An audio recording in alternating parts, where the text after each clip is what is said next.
नमस्कार, the real talk में आपका स्वागत है। मैं हूं सुशील भारती और आप देख रहे हैं अपना ये खास प्रोग्राम। जी हाँ, हर बार की तरह एक बार फिर हमारे स्टूडियो में मौजूद हैं पूनम कालरा जी, जो कि बेहतरीन मोटिवेशनल स्पीकर हैं और ऑथर भी हैं। आइए स्वागत करते हैं पूनम कालरा जी का।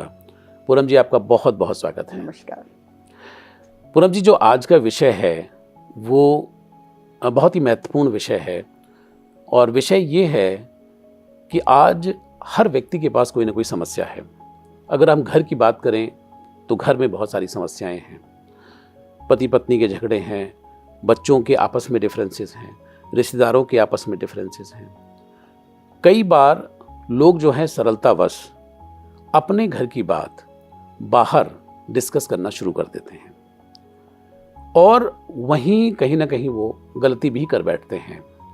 आप क्या कहना चाहेंगे कि जो लोग अपने घर की बात बाहर के किसी भी व्यक्ति से हर बात डिस्कस करते हैं, एक तरीके से ये कह सकते हैं कि उनको उनके ऊपर भरोसा होता है और वो भरोसे को पाकर ही अपने मन की बात उनके साथ शेयर करते हैं, लेकिन उसका बाद में खामियाजा भी भुगतते हैं, तो कितना हानिकारक है, कितना खतरनाक है अपने घर की बात को बाहर डिस्कस करना? देखिए, इसमें ऐसा है कि आप अपने घर की बदनामी आप खुद करते हैं। किसी दूसरे को तो मौका ही नहीं मिलता, आप खुद ही बदनामी करते हैं। और जब आप दूसरे पर विश्वास करके उसको बोलते हैं ना, कोई भी बात अपने घर की बोलते हैं, वो होता क्या है कि आपने तो उन पे विश्वास किया। वो जो लेडी है या जो भी है, वो बंदा दूसरे से बात करेगा कि तू किसी को बताना मत, ये वाली बात है। वो दूसरे तक बात पहुंचती है। दूसरा तीसरे को कहता है कि ये वाली बात तो किसी को बताना मत, लेकिन ये बात है। वो करते करते पूरा ढिंढोरा पिट जाता है और कोई भी आपके घर की प्रॉब्लम को सॉल्व करने में कोई कुछ नहीं कर सकता, सक्षम नहीं है। कोई दूसरा इंसान कोई कुछ कर ही नहीं सकता, क्योंकि अगर आप खुद ही नहीं कर पा रहे हो, तभी आप बाहर बात कर रहे हो, तो फिर दूसरा इंसान कैसे करेगा? पूनम जी, एक चीज़ और भी देखी गई है कि जैसे मान लीजिए कि कोई भी किसी का विश्वास पात्र बन करके सारी बातें सुन तो लेता है, लेकिन कई बार ऐसा भी होता है कि उन्हीं सुनी गई बातों को बाद में वो उन्हीं पर ही फेंकने की कोशिश करता है और उसको नीचा दिखाता है कि तुम क्या बात करते हो, तुम्हारे घर में तो ये चलता है, तुम क्या बात करते हो कि तुम्हारा तो यहाँ ये प्रॉब्लम है, तुम क्या बात करते हो तो तुम्हारे तो यहाँ प्रॉब्लम चल रही है। तो ये जब तक समझ में आता है तब तक बहुत देर हो चुकी होती है। तो ऐसी स्थिति अगर किसी के भी साथ में है तो उनको क्या करना चाहिए? देखो, तो सबसे पहले बात ही नहीं करनी चाहिए ना, क्योंकि देखो, आपके घर में अगर कोई बात हुई, मान लो हर एक के घर में कुछ ना कुछ होता है, आपके घर में बात हुई और आपकी बात वो सब ठीक हो गई, आप बिल्कुल ठीक हो गए घर में सब लोग, लेकिन जिसको आपने बात बताई उसके दिमाग में तो ये कीड़ा हमेशा रहेगा कि इनके घर में ऐसा होता है। जबकि जिनके घर में होता है वो सब ठीक हो गए, वो भूल भी गए, लेकिन जितने बाहर लोगों को पता लगा उनको तो पता है ना कि इनके घर में तो प्रॉब्लम रहती है, तो आप अपनी बदनामी तो कर ही रहे हो। बिल्कुल। खास तौर पे पूनम जी देखा गया है कि जैसे पति पत्नी है, हस्बैंड वाइफ हैं, तो यंग कपल भी कई बार गलतियां कर बैठते हैं। मान लीजिए कि वाइफ के साथ कोई झगड़ा चल रहा है या वाइफ का हस्बैंड के साथ कोई झगड़ा चल रहा है, तो वो अपने जो वर्किंग कोलीग्स हैं, जो वर्क प्लेस पे, उनके साथ वो हर चीज़ें डिस्कस करना शुरू कर देते हैं। एवरीबडी वांट्स की टू शोल्डर टू क्राई। तो वहाँ पर धीरे धीरे करके जब वो अपनी बातें रिवील करते हैं तो सामने वाले इंसान को ये मौका मिल जाता है कि इनके संबंधों के बीच में क्या चल रहा है, और कई बार लोग इसका फ़ायदा भी उठाते हैं और कई बार एक्सप्लॉयटेशन भी देखा गया है। आप क्या कहना चाहते हैं कि ये जो चीज़ें हैं इनको किस स्टेज पे रोकना चाहिए? अगर ये चीज़ें आ गई हैं तो उनको उन पे क्या करना चाहिए? आपका क्या कहना है? नहीं, अगर आपके घर में प्रॉब्लम है, आपकी हस्बैंड वाइफ की प्रॉब्लम है, तो आप सोचो कि जिसको आप बता रहे हो वो तो प्रॉब्लम सॉल्व नहीं करेगा ना।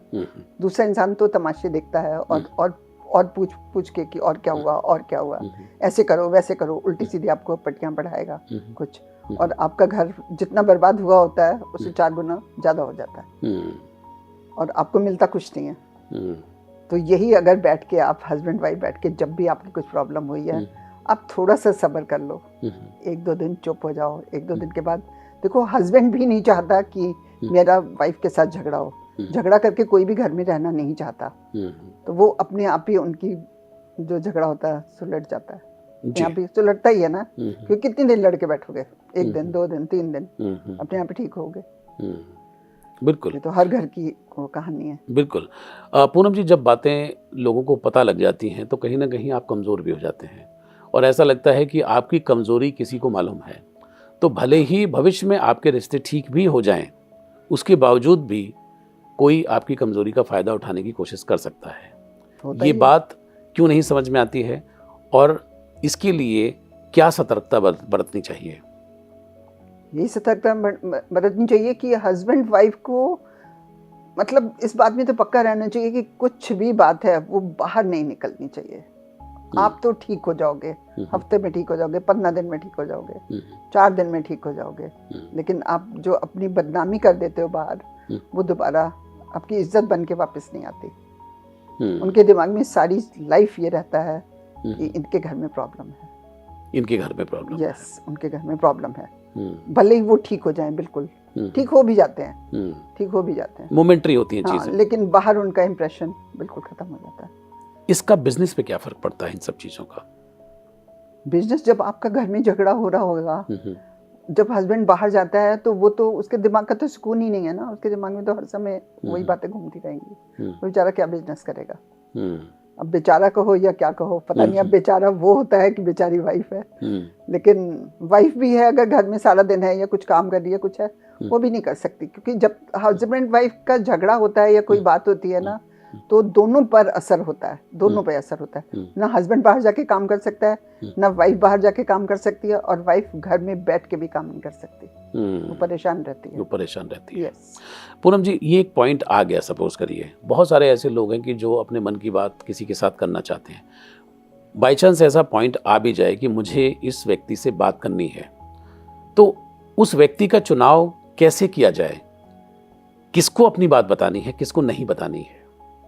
मैं आपको इसका बहुत ही अच्छा सॉल्यूशन बताती हूँ, बहुत ही अच्छा जी। अगर आपको कोई बहुत सारी प्रॉब्लम्स हैं और आप उसको नहीं सुलझा पा रहे हो और नहीं ठीक कर पा रहे हो, और आप किसी और से बात भी नहीं करना चाहते, और आपको किसी और से बात भी नहीं करना चाहिए, इसका बेस्ट सॉल्यूशन है आप साइकियाट्रिस्ट के पास जाओ। वो ऐसा डॉक्टर है जिसके सामने आप जितनी मर्जी बातें कर लो, कभी नहीं बाहर निकलेंगे, क्योंकि वो तो किसी को जानता ही नहीं, और आपको वो सही रास्ता दिखाएगा। ये लोगों को पता नहीं चलता, एक बार उसकी फीस ही देनी है ना आपको, और आपको वो बिल्कुल सही रास्ता दिखाएगा, आपकी अच्छी काउंसलिंग करेगा, आपको सब कुछ, आपको कोई मेडिसिन नहीं देगा वो, क्योंकि इसकी कोई मेडिसिन नहीं है, आपको कोई मेडिसिन नहीं देगा, लेकिन आपको रास्ता सही दिखा देगा। और मैंने देखा है ऐसे लोगों को जाते हुए, मैं तभी बोल रही हूँ। बिल्कुल पूनम जी, बहुत सारे लोग, आप बिल्कुल ठीक कह रहे हैं, लेकिन बहुत सारे लोग जो हैं हेजिटेंट होते हैं, उनको ऐसा लगता है कि मेरे दिमाग में तो कोई प्रॉब्लम नहीं है, मैं तो बिल्कुल ठीक हूँ, और वो जानबूझ करके उसको अवॉइड करते हैं। देखिए, ये पहला जमाना था कि लोग कहते कि हम कोई पागल है जो साइकियाट्रिस्ट के पास जाएं। अभी आजकल देखिए इतनी भीड़ है, इतनी भीड़ होती है, तो लोग पागल थोड़ी हैं, कोई प्रॉब्लम्स होती हैं, और लोगों की प्रॉब्लम सॉल्व होती हैं। अगर उनको कभी लगता है कि कोई मेडिसिन की जरूरत है तो वो बहुत लाइट मेडिसिन देते हैं, लेकिन वैसे नॉर्मली नहीं देते। वो आपको समझाते ही इतना अच्छा है कि आपको समझ आ जाता है और आपकी प्रॉब्लम सॉल्व हो जाती है, आप प्रॉब्लम सॉल्व कर पाते हो। मैं बिल्कुल आपको सच बता रही हूँ, ये बिल्कुल आजकल का नया तरीका है। और जो लोग भी सुन रहे हैं, प्लीज अगर कभी ऐसा हो तो एक बार साइकियाट्रिस्ट की फीस पे कर दो, और वो आपको बहुत अच्छी सलाह देगा, और आपके मन में जितनी बातें हैं आप पूरा दिल खोल के उससे बातें कर सकते हो, सब कुछ बता सकते हो, क्योंकि आपको कोई डर नहीं कि आपकी बात बाहर जाएगी। बिल्कुल, ये आपने बहुत अच्छा कहा कि आप प्रोफेशनली मदद ले सकते हैं और अपने जीवन को एक ढर्रे पर लेकर के आ सकते हैं, और आपकी लाइफ बिल्कुल ठीक हो जाएगी। बिल्कुल, और किसी को पता भी नहीं चलेगा। बिल्कुल। पूनम जी, अक्सर महिलाओं के बीच में देखा गया कि जैसे बहुत सारी महिलाओं को बहुत ज़्यादा बातें करने की आदत होती है, और वो अपने घर की हर छोटी बड़ी हर तरह की बात जो है, जब भी वो अपने दोस्तों के साथ में है, पब्लिक में है या कहीं पे भी, और कई बार वो नादानी में, कई बार वो उनका इंटेंशन नहीं होता है उस सब में, लेकिन वो बहुत सारी बातें बोल जाती हैं, और उसके बाद उन्हीं बातों का बाद में इशू भी बन जाता है। वो बातें घूम फिर कर उन तक आनी शुरू हो जाती हैं, और उनकी ज़िंदगी कहीं ना कहीं उस चक्र में फंस जाती है। तो ऐसी महिलाओं के लिए आप क्या कहना चाहती हैं? मैं कहती हूँ कि अगर आपका मन है, आप अपने घर की बातें करें। आप घर की बातें करें, जरूर करें, जरूर करें, आपका मन हल्का होता है। लेकिन आप अपने घर की अच्छी वाली बातें करें। जितनी अच्छी वाली बातें हैं ना, सब करो, जिसके साथ मर्जी करो।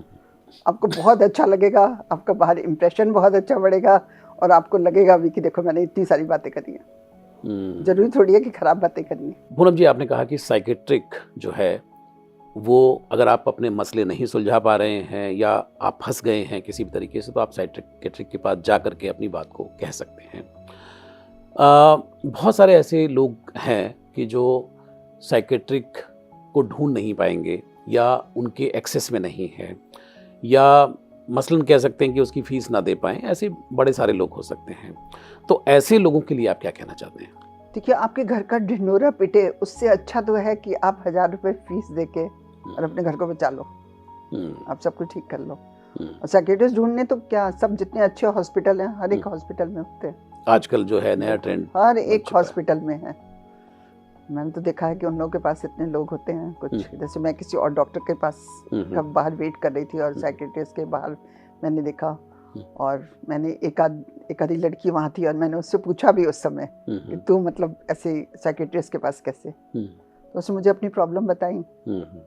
तो ऐसे लोग जाते हैं। अब सोचो 12th का बच्चा अगर अकेला साइकेट्रिस्ट के पास जा रहा है तो अच्छी बात है ना, कि अगर उसको कोई प्रॉब्लम लगती है और वो डॉक्टर के पास आई है बताने के लिए, तो अच्छी बात है, इसमें कुछ बुराई नहीं है। बिल्कुल। पूनम जी, अब दूसरी तरफ आ जाते हैं कि अगर मान लीजिए कोई व्यक्ति अपने घर की बहुत सारी बातें बता रहा है और वो आपका मित्र है, और आपको लगता है कि ये अगर ये मुझे अपने घर की बहुत छोटी छोटी बातें सब कुछ डिस्कस कर रहा है, तो ऐसा ना हो कि ये बातें कहीं और भी करता होगा या करती होगी, तो इसको मुझे किस पॉइंट पर रोकना है, उसको बुरा भी ना लगे और उसको ये भी समझा देना है कि बीइंग ए फ्रेंड, मैं तुम्हारा शुभचिंतक हूँ, तुमने मुझसे तो कहा, लेकिन ये बातें अगर आप बाहर करेंगे तो आपको किन किन चीज़ों का खामियाजा भुगतना पड़ सकता है। देखो, आपको अगर कहीं बात करनी है, मान लो आपको एक इंसान चाहिए, बात करनी है, ठीक है, आप इंसान हो और कई बार आप चाहते हो, आप अपनी लाइफ में कोई एक ऐसी अच्छी फ्रेंड ढूंढो जिसके साथ आप बात करो और वो भी अपने बारे में आपसे बात करती हो। जब वो भी अपने बारे में आपसे बात करती होगी और आप भी अपने बारे में उससे बात करोगे, तो ये बहुत सेफ हो जाता है, क्योंकि वो भी तो आपसे अपने बारे में बात कर रही है ना, और आप भी बात कर रहे हो, तो आप दोनों जने ही एक दूसरे की बात कभी नहीं करोगे। आपको ऐसा इंसान ढूंढना चाहिए जो वो भी अपने दिल की बातें करे, जो वो भी अपनी प्रॉब्लम आपको बताए कि देख मैं भी इतनी प्रॉब्लम में हूँ। तो लोग ऐसे हैं, ऐसी फ्रेंड्स होती हैं, ऐसी हैं। मेरी भी 1-2 फ्रेंड्स हैं बहुत अच्छी। जी, मान लीजिए पूनम जी, किसी ने अपने मन की बात किसी को मन पा करके कह दी, अब लगा वो बाद में ब्लैकमेल करने या ब्लैकमेल करने लगी, कोई भी हो सकता है, स्त्री या पुरुष, तो ऐसी स्थिति में फंसने के बाद में क्या रास्ता है? अगेन क्या साइकेट्री का रास्ता है या उनके पास भी अपना कोई रास्ता है? नहीं, आपने जब एक बार ढिंढोरा पीट दिया और आप ओपन में आ गए, बुरे बन गए, तो फिर तो आप वापस नहीं आ सकते ना, फिर तो बन ही गए। आपको तो पहले ही सोच समझ के कदम उठाना है। एक बार अगर आपने बता दिया और उसने भी आगे बता दिया, फिर तो आप ओपन हो गए, फिर वापस कैसे आ सकते हो? आप नहीं आ सकते। इसलिए आपको कभी भी अपने घर की कोई भी खराब बात बताने से पहले 1000 बार सोचना चाहिए। और सुशील जी, मैं तो आपको सच बता रही हूँ कि मैं कभी भी किसी से कोई भी बात करती हूँ, मैं यहाँ तक आपको बता रही हूँ कि मैं अपने बच्चों से भी अगर कभी कोई बात करती हूँ ना, मैं 10 बार सोच के करती हूँ कि मुझे ये बात करनी चाहिए या नहीं। वही बेटर होता है। अब बाद में सोचो, इससे अच्छा है कि आप पहले ही सोच के करो, तो आप कभी गलत बात नहीं कर पाते। इसीलिए मेरे ख्याल से ये कहा भी गया है कि पहले तोलो और फिर बोलो। बिल्कुल, है नहीं? ऐसे नहीं कि कुछ भी किसी को कहीं भी कुछ भी बोल दिया। आजकल जमाना ही ऐसा है कि आप अपने बच्चों से भी बात करो तो आपको 10 बार सोचना पड़ता है कि मैं ये जो बात करने जा रही हूँ ये ठीक है, और तभी आपको करनी चाहिए, तो आपकी लाइफ बहुत अच्छी रहती है, आपको कोई प्रॉब्लम नहीं आती।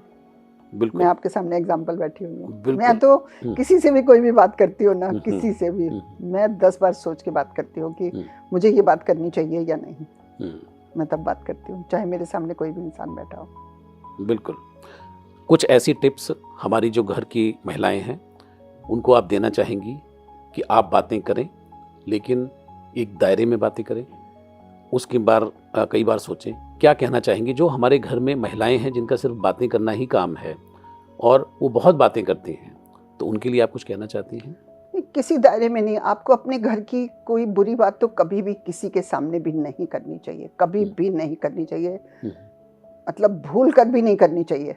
और अगर आप किसी के साथ करते हो तो फिर वो इंसान ऐसा होना चाहिए जो वो भी अपने घर की आपसे बातें कर रहा हो, क्योंकि जब वो भी अपने घर की आपसे बातें कर रहा है और आप भी कर रहे हो तो वो बातें कभी लीक नहीं होती, वरना तो लीक होने में देर नहीं लगती। वरना तो आपको पता ही है, लेडीज एक दूसरे को बताएंगे और कहेंगे तू किसी को बताना मत ये बात, मैं तेरे को बता रही हूँ, बस ऐसे करते करते जी नहीं बतानी चाहिए। और पूरे समाज में आपकी बात जो है और करो, घर की बातें करो ना, अच्छी वाली इतनी बातें हैं, बहुत अच्छी वाली बातें हैं, अच्छी वाली बातें करो, खुश हो, दूसरे को भी लगे कि देखो कितनी खुशकिस्मत है कि बिल्कुल अच्छी बातें करती है। बहुत बहुत शुक्रिया पूनम जी, आपने ये जो विषय आज हमारे साथ लिया और आपने बताया कि अच्छी बातें करें। और दूसरा जो टेक है जो ले सकते हैं लोग कि भाई पहले तोलिए, पहले 10 बार सोचिए और तब बोलिए। और अगली बात जो है ये है कि अगर आपको किसी से भी कोई बात करनी है तो आप पहले उस पर विचार करिए, बाद में पछताने से अच्छा है कि पहले सोच लें। जी, आपका बहुत बहुत शुक्रिया, बहुत बहुत धन्यवाद कि आपने रियल टॉक के अंदर ये बहुत ही गंभीर विषय हमारे साथ उठाया। बहुत बहुत शुक्रिया आपका। तो दर्शकों, ये थे पूनम कालरा जी, जिन्होंने आज एक महत्वपूर्ण विषय पर हमारे साथ चर्चा की। और मुझे उम्मीद है कि आपको इन सब बातों को समझ करके, जान करके आप भी अपने घर को बचाने की ओर अग्रसर होंगे और कहीं ना कहीं इस मार्गदर्शन से आप अपने जीवन को सुरक्षित, स्वस्थ और दिमागी रूप से स्वस्थ बना पाएंगे। आज के लिए इतना ही। अगले एपिसोड में मैं कुछ और विषयों के साथ पूनम जी से बात करूंगा। अब लेता हूं इजाजत। नमस्कार।